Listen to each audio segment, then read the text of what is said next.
Mommy 101. This video is going to go through Amanda's tandem hip carry, and we're going to do a couple of troubleshooting pointers. I'm using a size 7 Lenny Lamb Zumba today, and I'm going to be borrowing my very special friends Mario and Naomi, and they are now 3 going on 4 months. So with Amanda's tandem carry, you can catch a full video. I'm actually just going to go through the parts that I found needed a little bit of extra attention, but you can get a full step-by-step tutorial on my channel, Twin Mommy 101. Make sure that you keep everything flat as you wrap, so it will keep from digging, and it will also help you when you're trying to adjust your slack. I'm going to pull this out, and remember that when you put the tail to make your pouch, you're going to want to grab it from the bottom, so make sure you pull on the top rail, do a little gather, and then reach through and pull it up. Doing that gather is going to help you keep everything nice and easy and ready to go. I have smaller babies, so I want to keep my pocket a little bit on the smaller side. And since they're still working on their head control, I'm going to keep them a little bit more front than if I were wearing my toddlers, I would put them more on my hip. While I wrap my first baby, I need to pin this between my knees. It holds the tension, which allows me to work freely with this pouch and baby. And I also want to go ahead and to keep it from digging when I finish, I'm going to spread this pass to account for the material I need just on the opposite shoulder. I don't need to keep it there, I just need to account for that so that it's easy to pull when I get done. So put my baby in. Hi, honey. She's like that. All right.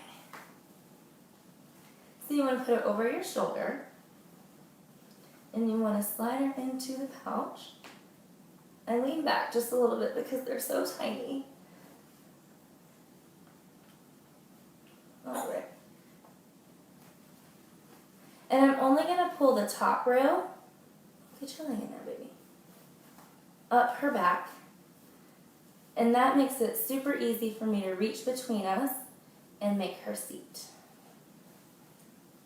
So I'm going to hold her head and her neck. I'm going to reach forward. And I'm going to grab that material and make sure I pull it up. So see, it comes all the way up here. Make sure that her leg isn't caught in the wrap. And now I'm ready to pull my slack out. I want to make sure that I still have enough room here to cut the shoulder afterwards. So I'm going to start with my top wrap. You're too tiny to have your arms out. You got to go arms in. So I'll just guide this slack, and I'm actually just going to reach through and pull that. It makes it a little easier. And now I can finish. And I like the stripes, because it helps you see where you need to pull your slack out. So I'm going to brush it out. She feels nice and secure. She's good to go. I'm going to take this, and the key to making sure that she stays in place and keeping her secure while you put your second baby in is keeping this tension. So I'm going to pin this directly between my knees. Now, typically if I have smaller babies, I'm going to wrap them at a higher surface.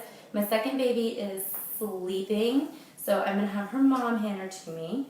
I'm going to pin this literally right between my knees, and I want it as tight as I can get it so that I don't lose any tension in this side.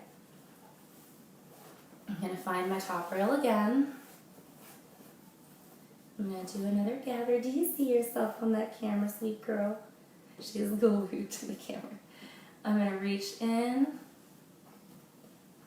I'm going to pull it out.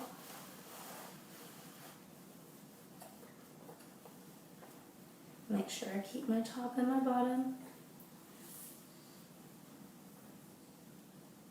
separate. There we go. And now, because I'm putting in my second baby, I want to pay extra attention and make sure that I don't have too much slack out here to make it easier in getting her up and secure quickly. Okay. Are you ready?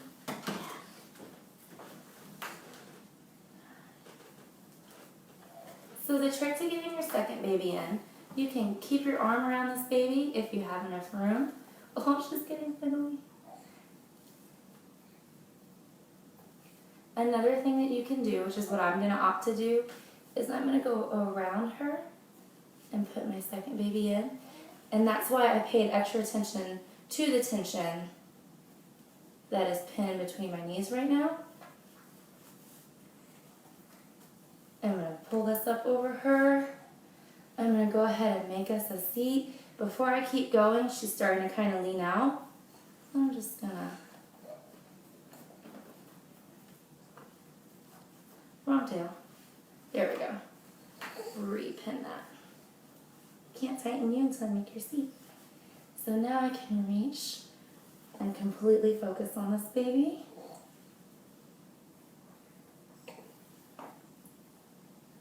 Make her a seat. Make sure her back leg isn't caught. Now that she's got a nice deep seat as well, I can start pulling the tension here. I forgot to, she's been really into having her arm out. Let's see if she'll go arm in. Oh, are you working with me? All right. Oh, we got to sit up too.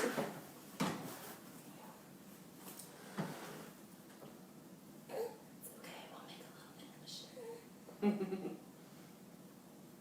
Okay. All right.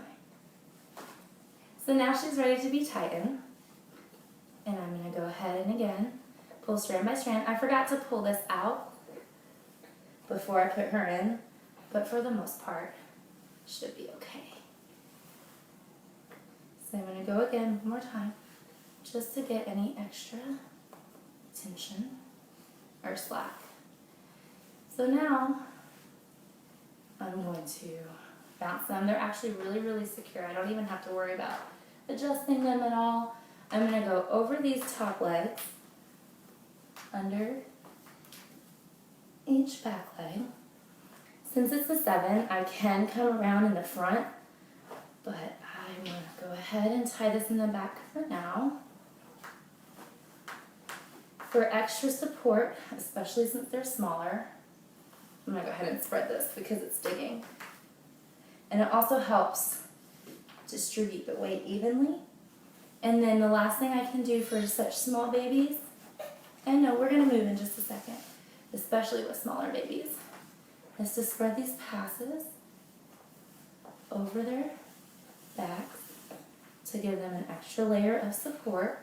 And what I would do, poor sweetie, what's behind you? That's so interesting. Is here there's a little bit of slack, so you can work through, untie. She's getting fussy, so I'm going to take her out. But this is Amanda's Tandem hip carry. And we're using size 7 with almost 4-month-old twins.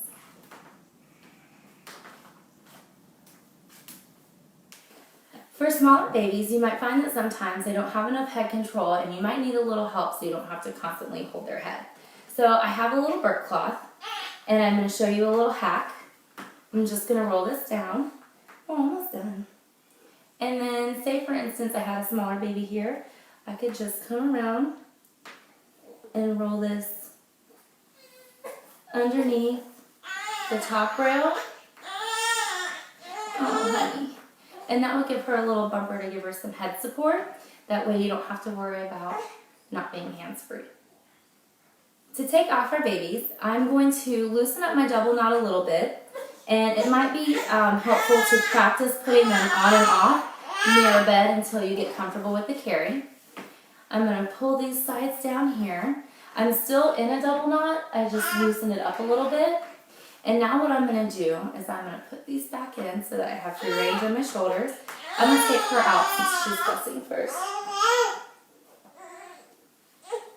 And I'm just going to slowly lower this.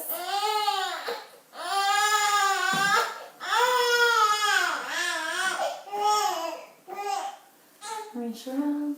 I want to hold her now because her sister's not in, so she's not 100% secure.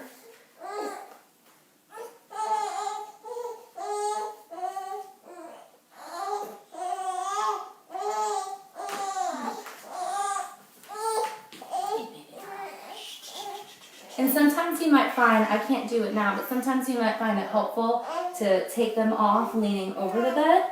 That way you can use the bed to lay them down on, and that can work with you.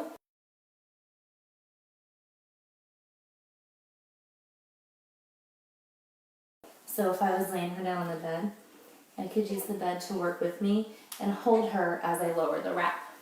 TwinMommy101.com has all the things that make our twin life go round. We'll see you guys soon. Say bye.